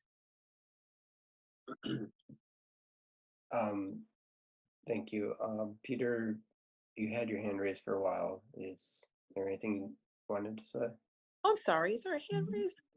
Peter's was, but he. Yeah, I'm on- I couldn't understand, Cynthia. I'm sorry, I couldn't understand what you're saying when you were reading off the list of 10 offenses. There was one about loud tailpipe, I think. I couldn't understand. Was that one included or not? What loud exhaust is what you heard me say. I didn't say anything about a tailpipe. I said loud exhaust. Do you want me to read them again? Yes. Yeah, if you wouldn't mind. Okay.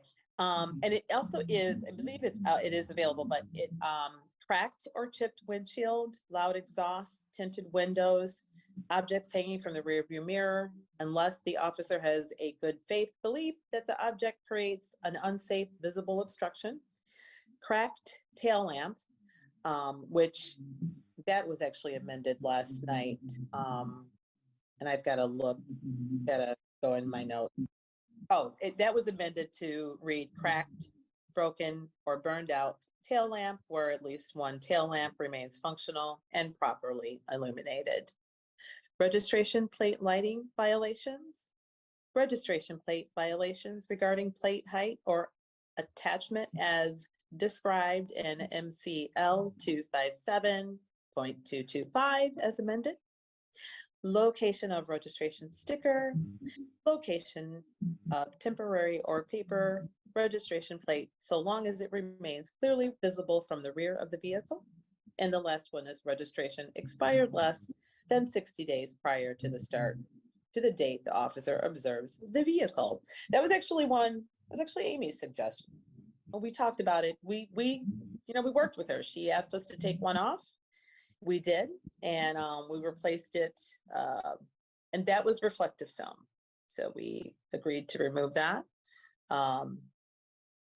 She said that when officers shine a light, I don't even know what reflective film is. I mean, but it was one of them. She shined their flashlight. She said, you know, it reflects back in their face and they can't see. So we agreed to remove it and we replaced it with registration expired less than 60 days prior to the date the officer observes the vehicle. So those are the 10. Did you hear me I that? guess I understand now. Thanks for clarifying that. I No guess I'll problem. add that I guess I wouldn't categorize the exhaust as a minor problem. I think that it's actually a contributor to, or what I'm reading is that loud noises like that are a real contributor to degraded health, you know, in places that have a lot of it. That's, I don't happen to think that that, you know, police officers out on the street issuing tickets for it is the right way to deal with. Like, I think it's difficult for them to make a, you know, a fair judgment, or at least with what I've seen, it would be difficult for them to achieve that. I do think that it is something though that needs to be dealt with, or that we need to be doing a better job of dealing with in the city. I'm okay with it being on this list because, like I said, I don't think that the police appeared properly equipped to enforce that rule, you know, in the correct way now. But Yeah, you know, and we aren't, you know, so this, you know, being any of these items that, you know, are listed, you know, we are not, you know, that is not, just understand that, you know, myself or any of my co-sponsors, we are not saying that like, ooh, loud exhaust is a good thing, or it's okay, or it's not, doesn't cause, it's not a problem. What we are saying is we want to limit contact between law enforcement and civilians. And so if that's observed, as it would be by an officer who is going to stop this vehicle, what we're saying is that officer has the ability to still to send a citation or a ticket to that individual's home. We are largely saying we want to eliminate contact between police. It's just, it's very kind of, you know, because somebody that looks like me, you know, I may not make it home if I am stopped by this. It's a sad fact, but it is a fact. I'm going to share with you a story from a constituent. This is one of many, and this was a tail lamp out. Individual was going to pick up some pizza or something. Was on their way home. This is a Black male.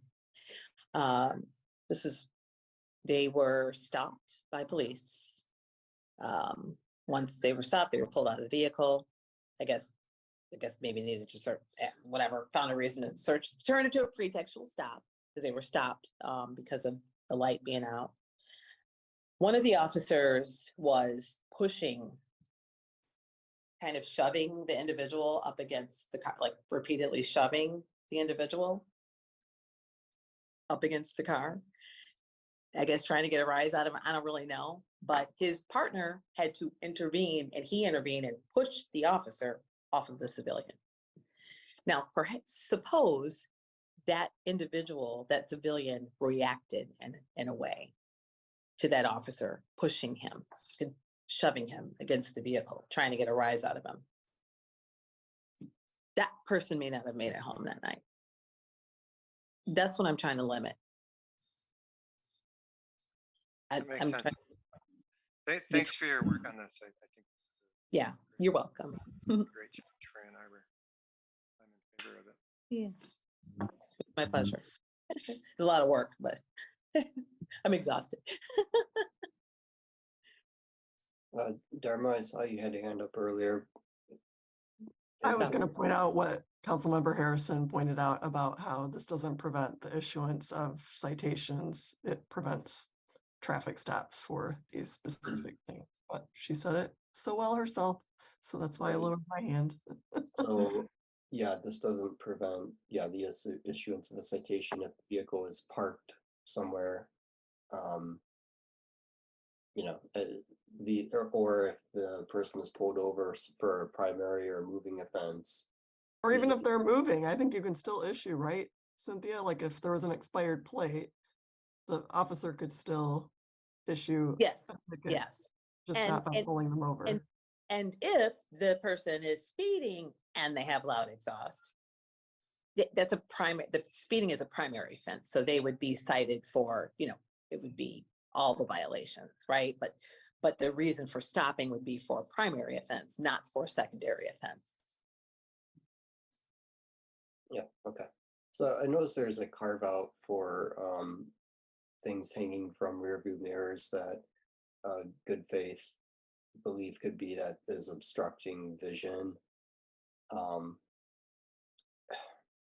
guess how I feel like I see a bit of a disagreement with that carve out being there, but tinted windows being on the list, just as far as visibility goes. Not even necessarily for the driver, but for other people like pedestrians. I know when I cross the street, I always feel like I need to make sure I can see the driver. Is there, I don't know, was there any thought about visibility for that? Or I don't know, that's the only thing I'm scouring for questions here.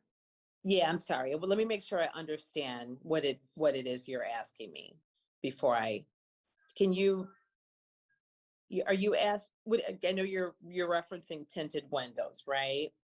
Yeah.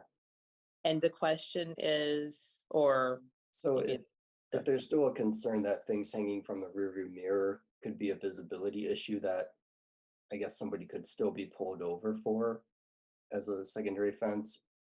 In my mind, like something that's obstructing your vision hanging from the mirror is in the same ballpark as like tinted windows, but maybe I don't know.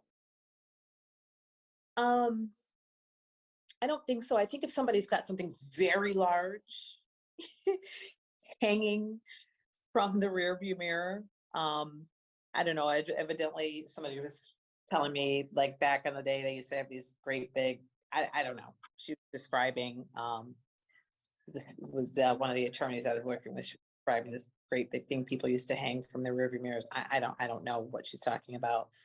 I mean, you know, in reference to tinted windows, you know, folks who have, you know, certain disabilities have the ability to have tinted windows here in the state of Michigan.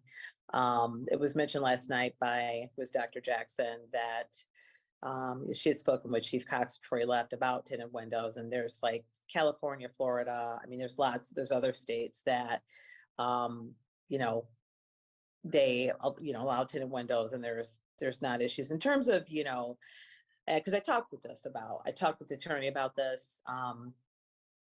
You know, I guess for me, if I am needing to cross the street or if I'm on my bike, and I see, you know, and I come to an intersection and there's somebody with tinted windows and I cannot see them, I'm just gonna, you know, let that vehicle go by.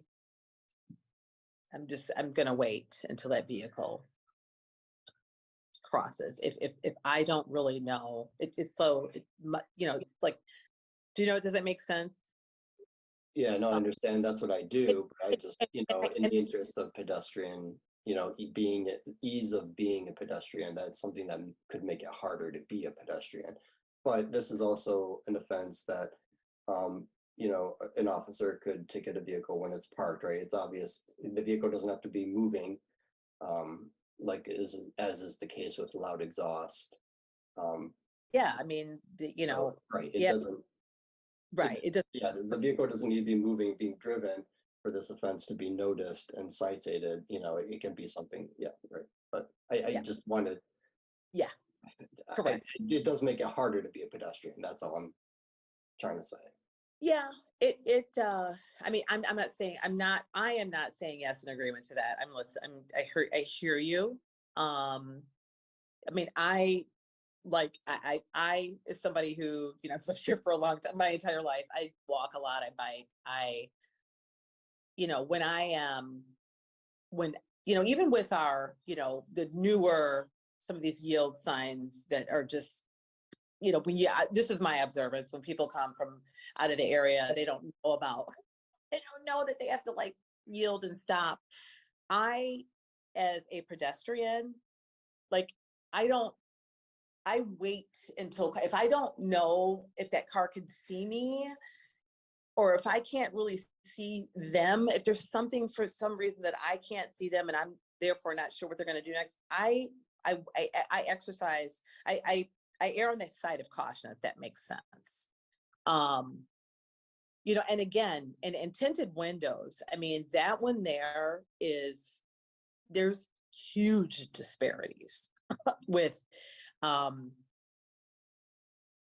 in traffic stops with Black men and, you know, people of color and tinted window. I mean, this is again, and, you know, not to sound like a broken record, but again, I'm trying to limit contact between law enforcement and civilians. And, you know, Channel 7 was just out here, you know, interviewing, and they, you know, the question was, you know, it was like, well, it's not like Ann Arbor's got this, you know, huge reputation for, you know, pulling people out of cars, beating them, you know, at these traffic stops. But what people need to understand is, I don't want it to ever happen once.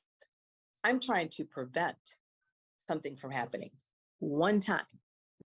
That's how I see this. I'm trying to prevent a Patrick Loyola, a Tyree Nichols, a Sandra Bland, who in the case of Sandra, that's a woman, you know, a Black woman. I mean, the list goes on and on. A Dante Wright, who had something hanging from the rearview mirror, and the officer thought she tased him, but she killed him, and he could not go home to his baby, and his mother lost her baby. So I mean, the list just goes on and on. So this is something, this is preventative.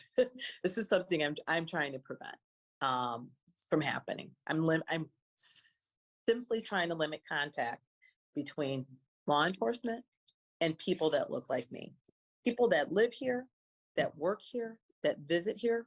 I mean, certainly the Black population is very small, unfortunately, in the city of Ann Arbor. We have people that are Black and brown that come here to work. They come here they visit, they come here to go to dinner. Like, I'm trying to limit contact and allow our officers to spend that time that they would be enforcing laws, you know, enforcing our, you know, the laws against secondary traffic stops, to free them up to, you know, be working on some other things that really are, we know will cause our public safety issues, like speeding and a myriad of other things that they could be focusing on. I think that's a very good point. Other comments, questions? You scroll, I'm on my phone. I'm usually on my computer. I don't see any hands raised. So with that, I guess, so we'll look forward to the second reading at City Council, right, in a month or so. Yeah, it's actually in a couple of weeks. It's and this is very serendipitous. It's on the anniversary of the killing of Philando Castile, who was finally killed by police. I say finally because he was stopped 49 times, at least 49 times prior to him being killed this time by police. And I encourage you to, you know, if you go to the agenda, City Council agenda, there, you know, we included with the ordinance findings. You know, I didn't kind of read through this, but like, studies have consistently shown that you know, this is also about, you know, criminal legal reform, right? So studies have consistently shown that institutionalized discrimination is apparent in jails and prisons, with one clear example being incarceration rates. In 2017, Black people represented 12% of the US population, while 33% of the sentenced prison population. Like, you know, kind of problematic. White people accounted for 64% of adults, but only 30% of prisoners. And it says while Hispanics represented 16% of the adult population, they accounted for 23% of inmates.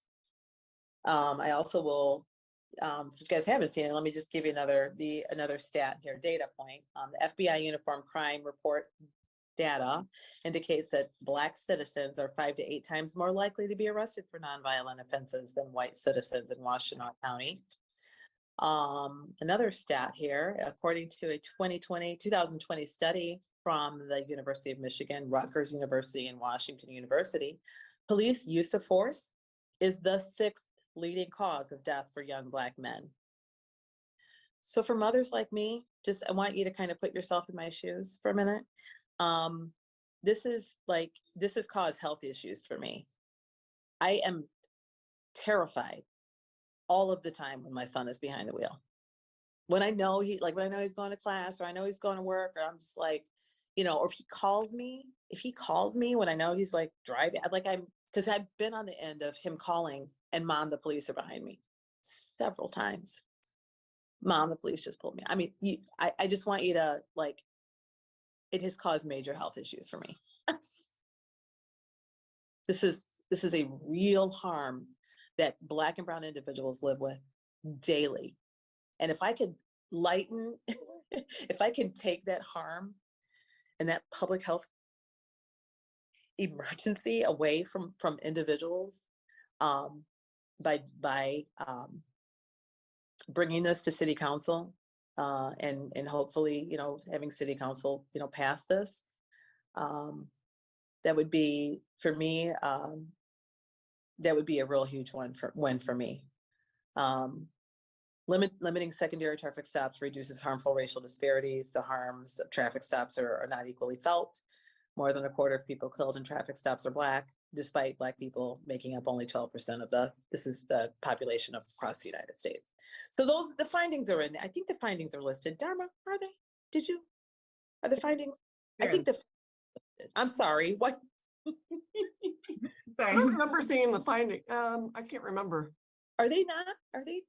There was a lot of, this is Molly, there were a lot of stats in there in the preamble. I don't know if those specific findings were in there, but. I cannot remember if they are. Yes, they're there. Yep, I'm looking at it right now. Limiting secondary traffic stops spares drivers the dangers of these stops. More than 1,100 people are killed by police each year, and roughly 10% of these deaths involve traffic stops. So that's just a few of many of these. So, yeah, and really also, let's build a bridge with law enforcement and help to, establish trust, because right now, I was on ICPOC before, Independent Community Police Oversight Commission, before I was a city council member.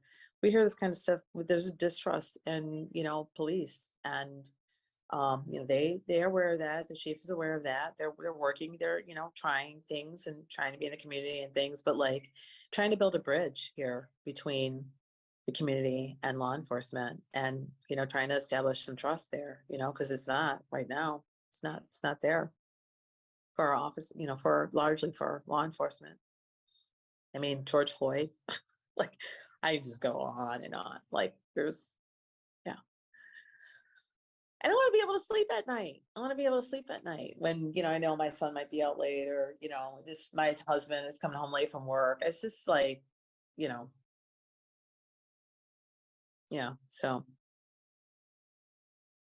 All right. I could literally, this meeting could just go on and on, because there's so much to say about it, but I'm trying to just, But I do appreciate you all's having me on, and sorry again for the mix up with I don't know where I was in the agenda, but I'm glad that I was able to jump on. And yeah, it's no problem at all. It was easy to accommodate. And so thank you so much for bringing this to council, and then for us, a quick turnaround. I know it just was at council yesterday, so I'm glad we're able to get it on the agenda for this month. Yes. Because I think ICPOC isn't going to be able to see it right before the second. I don't believe they saw it previously, maybe, or. We've had lots of discussions about this. I mean, this really, it informed, my meetings and, involvement with ICPOC partly informed my work. But because of and we had some recent, I don't know if we're gonna have quorum. I'm hearing that we might not have quorum. So, well, the chair was there in support last night, telling her own personal story. So she was there not as the ICPOC chair, but she was there as a mom, as a Black mom, telling her story. I encourage, I don't encourage people to go watch the city council meeting. there were some really good stories told in Yeah, comments. I was watching last night with the hope of being able to get to C2. I think it was C2. I did not make it last night, unfortunately. But Yeah, understood. I think Understood. it's supported, and I'll watch it on on delay over the next few days here. But all right, well, Yes. thank you again, Councilmember Harrison, for bringing that to us. Yes, thank you. Thanks for all your work on the commission, and thank you for allowing me this space and the time to talk with you guys. Of course, anytime. All right. You. Enjoy. All right. Bye.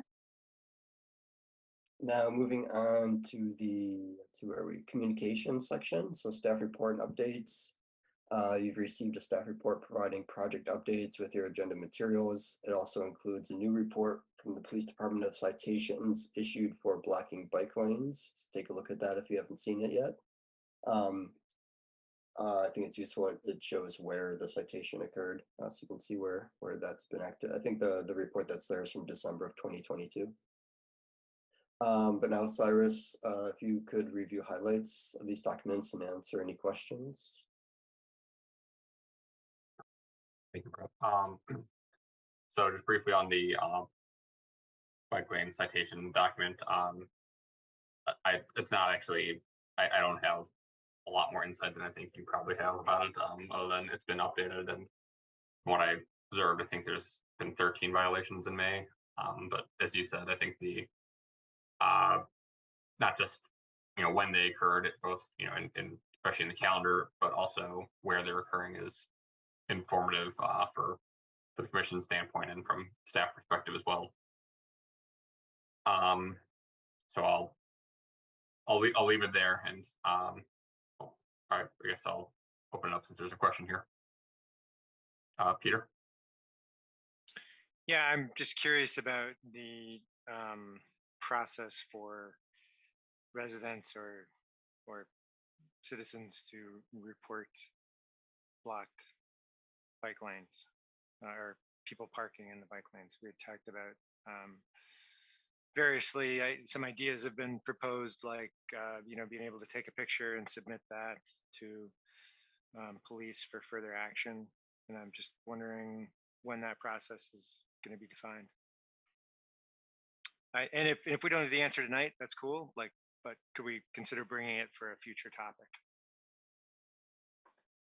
I will open that back up to the rest of the commission because I don't have up-to-date information on that personally. Lieutenant Sherba, do you have any information on that? If not, then I can provide the most recent thing that I know.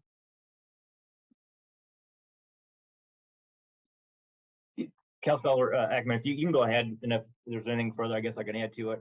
Okay, so I have my monthly meeting with Interim Chief Metzer, I think it was yesterday or the day before, and asked her about this because I had also talked to Brian, who is the head of public services, to see if we could get this going. He told me to send a message to her.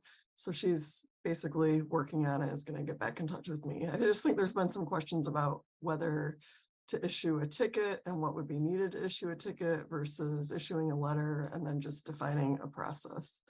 So that is the most recent thing that I am aware of. And she also mentioned being able to target particular areas, because I mentioned areas where I see, and they might even be on here because I think this might be this Main Street South, but basically that block that's in front of the landmark, I frequently see people just blatantly violating that area. So that is the last that I have heard about it. That's consistent with what I know too.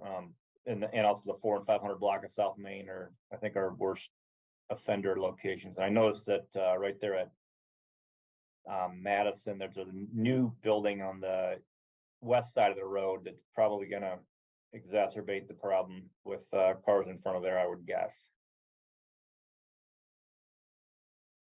Another one that I'm frequently hearing about is the North University, Thayer.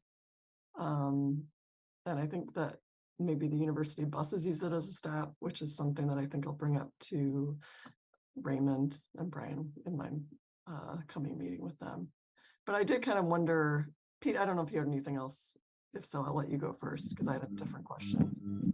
And I guess I will add that I'm eager for a way for people like myself to do this so that we can avoid sort of potentially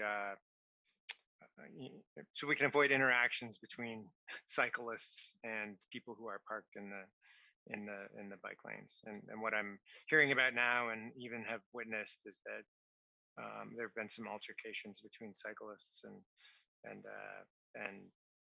people parked in bike lanes.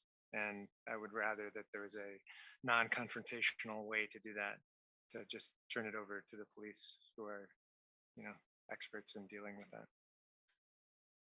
So that's why I'm eager for this process. Thank you. I have Right. two, oh, sorry.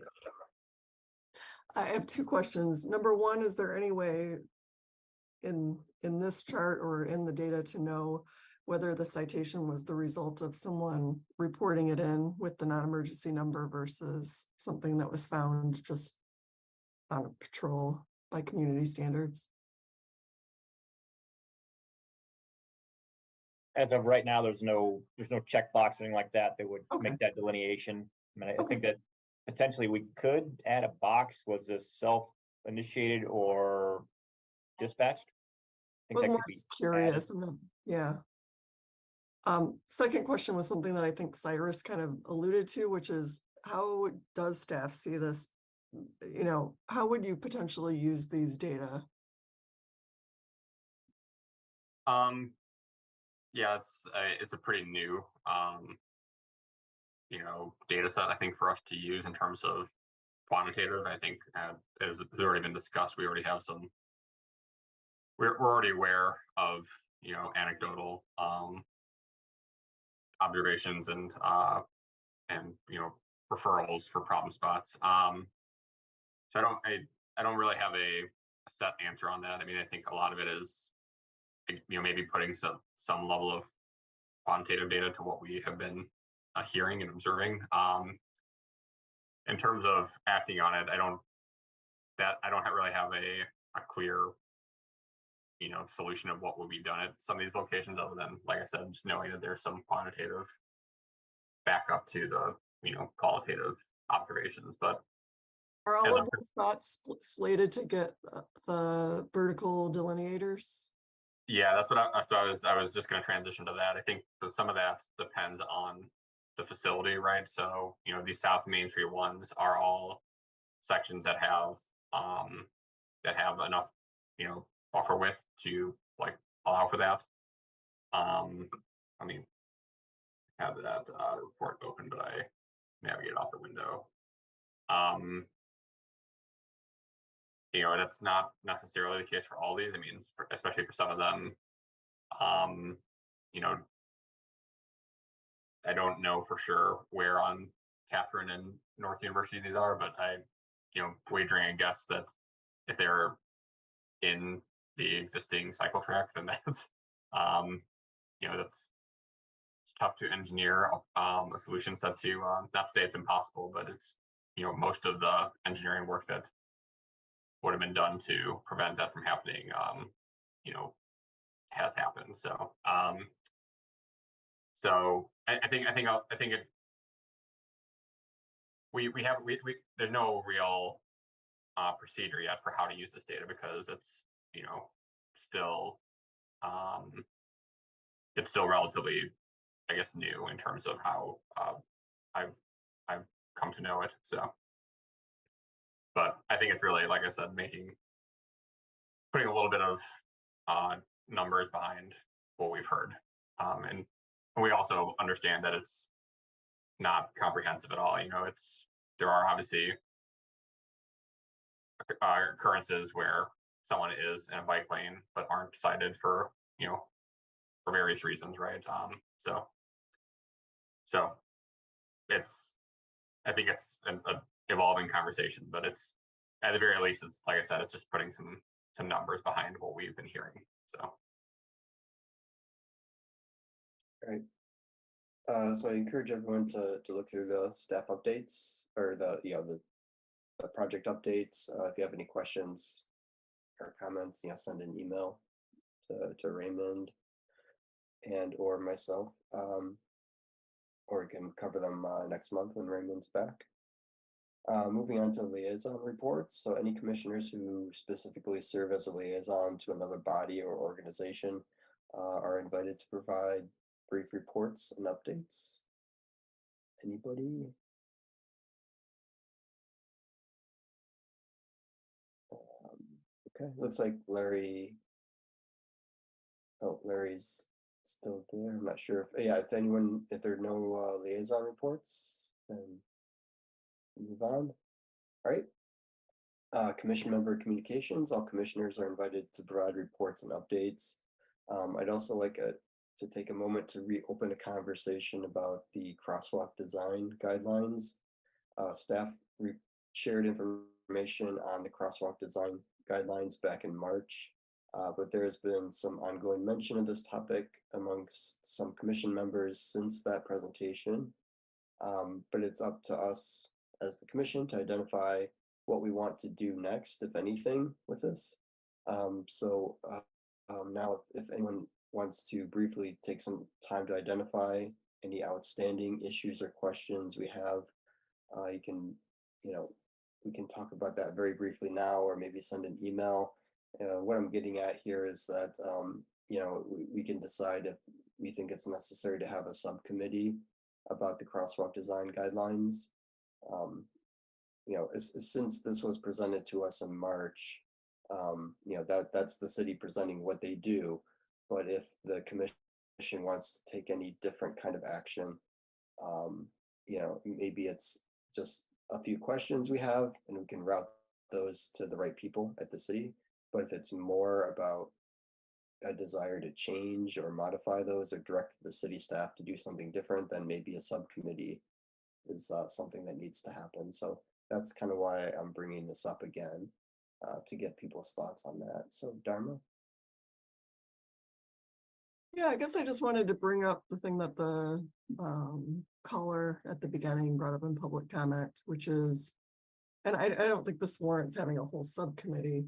Maybe it just warrants waiting for Raymond to get back, but I would like to better understand how we're daylighting the crosswalks with these quick build treatments. I actually had the opportunity to meet Andrew and visited one of the sites that he was talking about, and I can see exactly what he means. And it's strange because as you're going the opposite direction, it seems like we're treating it, we're blocking the parking with the treatment, whereas coming the approach section, we're not. And so I just wonder, if there's an opportunity to think about that, because it does make it quite hard to cross. Potentially, maybe it is an alternative sometimes to more expensive bump outs. I'm not sure, but it just seems worth talking about that aspect of it.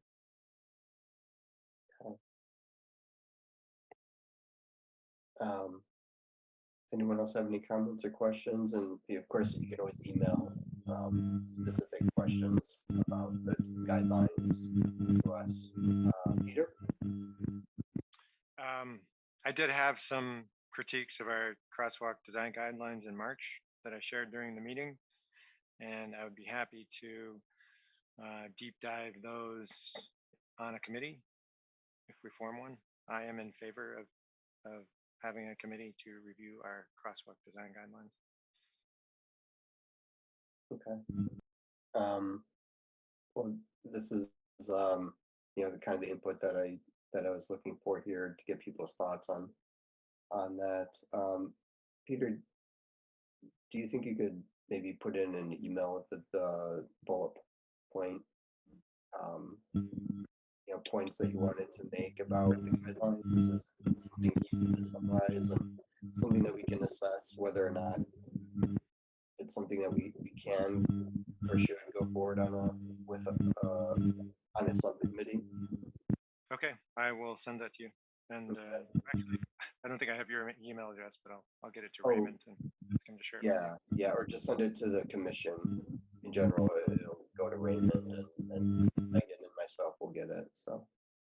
And then, yeah, we'll try to, figure out where we want to go from here, if anywhere. All right, monthly call for agenda items. If you have any topics you'd like discussed in the future, please email those to us or voice them now if you've got them. Something brief. So let's see, the next meeting will be held on Wednesday, July 19th at 7 p.m. This also will be a virtual meeting. So if there are no objections, seeing none, we can adjourn our June 21st, 2023 meeting. All right, seeing none, this meeting is adjourned. Thank you. It's great, everybody. Thank you, everyone.